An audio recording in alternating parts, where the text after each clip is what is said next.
easy gamer name, so I am happy about that. Also an Overwatch player. He's a top 500 DPS. Yes. When did MAKSAL catch your eye? So, Thanakomsirichot, Mark, as we know him. Thomas is his first name, but Mark is his wonderful, just kind of colloquial name. He is actually from Eastern Idaho, the pride of Skyline High School, and an unbelievable player.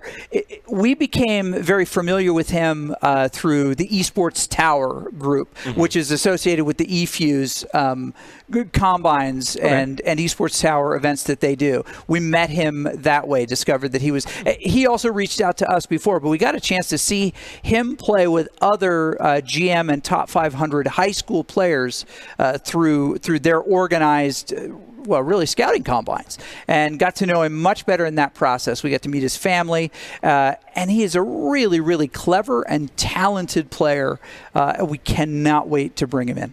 And much like Chosen, I mean, since we're still on the Overwatch, where do you see him slotting in? Because DPS is also another role where Boise State last year, ton of talented players. Where do you see him kind of fitting in? Does he have a specific champion? I know that sometimes cost Boise State someone couldn't play. A specific champion was meta. Is that maybe his role, or do you think he's just going to slot in right away as how talented he is? Right, so he is super talented. He is going to make a slot for himself instead of taking a slot. So we're not reloading him in and somebody else going out, but with Goblin, with Rezo, of course, with Plato, he is going to be able to specialize on his heroes. We're going to be able to build comps around what he does. So, what are those heroes? Do you have any idea? Oh, well, he's a phenomenal Tracer player, a crack Widow player, and as you saw there in one of those clips, I mean, his Junkrat is, I think it's the only way to describe it, is dirty.